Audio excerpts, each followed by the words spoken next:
Just, it is. You're right. And the craziest thing happened. People would say, yeah, but yeah, let's do it anyways. And the first time that happened, I was like, what? Like, what kind of voodoo magic is this? And it's because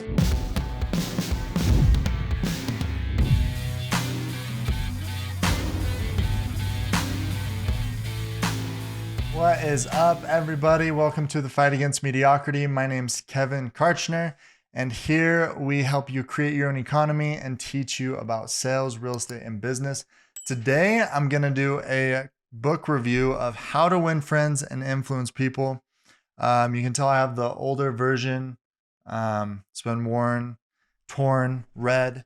This is a must read for everyone in the world, everyone in life. If you deal with people, which everyone does, you need to read this book. So I'm going to share a few of my top takeaways, and then I'm going to give kind of a bonus piece of information at the end that's really helped me. So stick around for that. If you like this, or if you want to continue to see these videos, please subscribe and subscribe to our YouTube channel and like this video. It helps more people see it. And also, we want to make sure you can see all these videos where we give you free information to help you become better. So if you have never read this book, it will absolutely change your life. I could spend all day sitting here talking about everything that this book encompasses and everything that you learn, but I really just want to focus on maybe 2 or 3 things.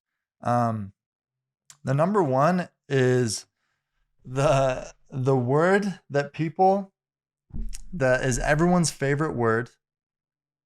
Everyone's favorite word is their name, their first name. And so whenever you're talking to someone, if you can say their name and help them feel warm and welcome and taken care of, they're going to immediately be more attracted to you, to do business with you, to be your friend, to date you, or whatever. Everybody loves their name. They love hearing their name. It's just human nature. You know, you could be in a crowd of 1,000 people, but if you hear the faintest whisper of your name in the crowd, you'll perk up and look for the person who's calling out your name. Everyone loves their name. And so the biggest takeaway here for you is remember people's names. And especially if you're one of the people that says, like, I'm not good at remembering people's names, take that, throw it in the trash bin, and start saying, I remember people's names. I'm good at remembering people's names. And there are a few tricks that he talks about in here. Number one is repeating it back to them immediately once I tell it to you. One thing that I like to do is if someone says their name is, John, I try to think of another person I know named John so that I can associate them. Association in my mind, help that. Another way that you can do it is if they have, really any name, but if they have a name that might be harder to spell, you can ask them to spell it for you and then repeat it back to them. As soon as you're done talking to them, you can go write it down on a piece of paper. What I like to do is in my notes, if I know I'm going to continually see someone over and over again and I don't want to forget their name, I'll make a folder. I have a folder in my phone of names of people from different places that I meet, and so I keep it in there. But ultimately, we've all had it happen where you haven't seen someone for a couple of months or a year, and they walk up to you and they say, hey, Kevin, it's so good to see you. And you're like, man, how did they remember my name? I cannot remember their name.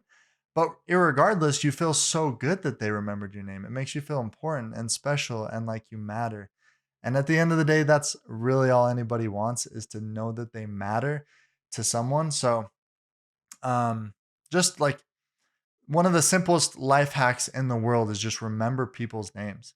Remember their names and say it to them. So that's number one. Number two, so when I first got into sales, it was really interesting because I was not good at it. And someone would say, I'd present them the product and I'd say, this is the price. I was selling software at the time. And they'd say, man, that's a lot of money. And I would want to argue with them. I would want to say, hey, actually, it's not a lot of money. Here's why. Here's the value that's into it. Here's why this is a really good price. Here's why it's going to help you. And I'd have zero success. Nobody bought that way. Nobody was ever like, oh yeah, you're right. I'm so sorry. I was wrong. You're right. Nobody ever said that to me. And no one ever will say that to you. Maybe an extremely, extremely humble person, but most people are very stuck in their ways. And I remember hearing Grant Cardone, a popular sales trainer, say, um, the first rule of sales is always, always, always agree. And he explains why, and I'll do that in just a second. And I always thought he came up with that. I'm starting to realize more and more that basically everything is stolen or everything is originated from, one of these older books like How to Win Friends and Influence People and Think and Grow Rich, which I actually really like. I enjoy that, you know, Grant, and maybe he didn't, but it's talked about in here. I like the fact that people hear something somewhere and then they use it in their own material and they try it and they test it.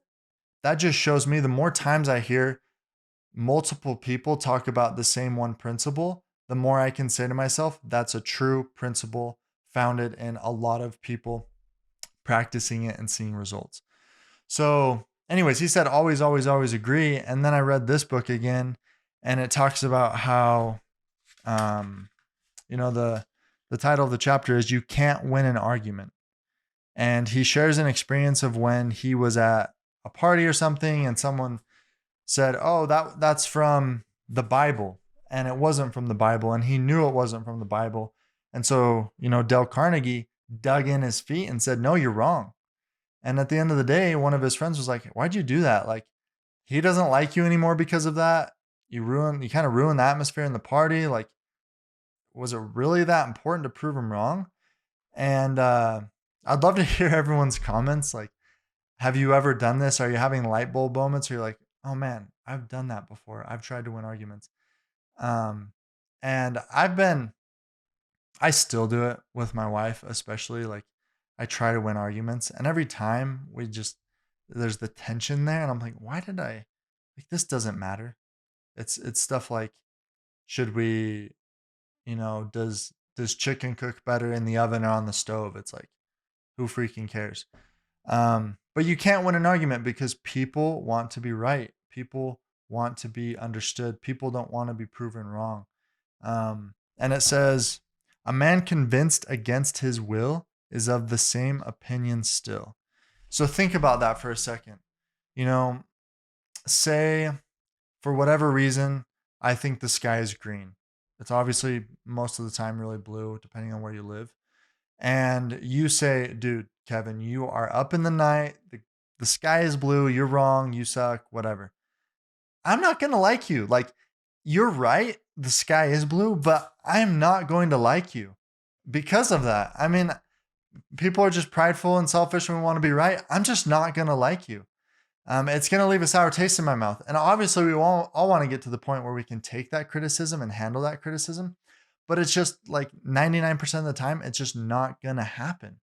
And so instead of saying, Kevin, you're wrong, just say, hey, dude, I can totally see that. I could see how you would believe that. Because in my mind, I believe it. And if I believe it in my mind, it's reality for me. And so even if you, like it says, even if you prove me wrong, it doesn't matter. Like, I'm still not going to like you. I'm still going to be stuck in my ways.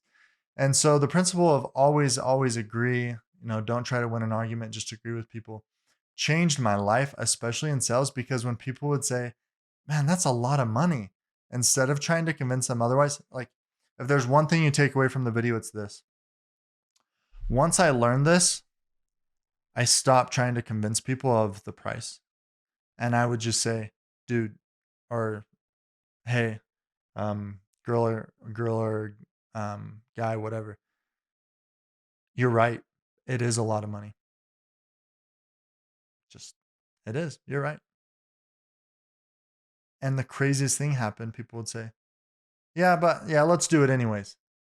And the first time that happened, I was like, what? Like, what kind of voodoo magic is this? And it's because people just want to be validated. And it's so interesting. Like, even still, I'll say something to someone, and even if they don't necessarily disagree with me, but if they say, well, this, and this, I feel like, no, I really don't. I really didn't want to hear your opinion. I just want you to agree with me. It's so funny. Like, people really don't care about your opinion. They just want you to agree with them. Well, humans are weird. We're emotional creatures. It doesn't have to make sense. I would just use it. Um, just agree with people. It makes it easier in the end to get whatever direction you want to go, anyways. Like at the price. Hey, I agree with you. It is a lot of money, and then they do it anyways. Whereas if I dig in my heels, I'm not. I'm just gonna put up a wall and not get anywhere with that customer. So that's number two is never try to win an argument. You can't. Don't even try because you can't win an argument. So number one is remember people's name. Number two is you can't win an argument. And number three is actually really interesting. I've listened to this book several times, but it wasn't until this last time that it really stuck out to me and I picked it up. And I'll just summarize the story here, but they shared a story of what's his name? Crowley. Apparently he was a infamous robber, murderer, just all around bad guy, not a very good guy. And they were going to capture him. They had him cornered, and the commissioner, the police commissioner, said he will kill at the drop of a feather. Like, he's very dangerous. He will kill. Be very careful. And so they cornered him. They actually, shot him, and he started writing. So Crowley, the villain, started writing a letter, and in that letter, he said, under my coat is a weary heart, but a kind one that would do nobody any harm. So, okay, they say that he's going to kill people, but he says he won't do any harm. And then they share a story of a time where he was on a country road with his girlfriend, making out, I think was what it said. And a police officer showed up and asked for his license. And instead of giving him his license, he just shot him, and shot him not once, but multiple times. And like, this is the same guy that said, under my coat is a weary heart, but a kind one that would hurt, that one that would do nobody any harm. He's saying, I don't want to hurt anybody, but he just shot this cop. And so he gets, sentenced to the electric chair. And this is crazy. And I'll make the point here at the end. He says, when he arrived at the death house in Sing Sing, he didn't say, this is what I get for killing people, because that's why he was being convicted. He said, this is what I get for defending myself. Now just think about, and they share a similar story with Al Capone, similar, very, very similar story. Like, why would someone who's done these bad things, who inherently 99.9% of the people in the world say that was very bad, you shouldn't have done that, it's bad to kill people. Why would he say, this is what I get for defending myself, when clearly he had done things against that? It's because in his mind, he believed that. In his mind, he believed that he didn't do anyone harm. So just, again, goes back to the same point. Be very careful to try to convince people otherwise, because what people say and believe, it's so deep inside of them. It's very difficult for you to just go up and change that. So you have to be very sensitive to that, especially in business. One of my favorite mentors, Darren Hardy, I could go through his resume, but he's the author of The Compound Effect. But he said something that I found very interesting. He says, I don't give advice unless someone asks for it. He says, you receive nothing by giving someone unsolicited advice. And it's just interesting. I never really thought about that. Just so, black and white. Never give anyone unsolicited advice. Never. Like, period, end of story.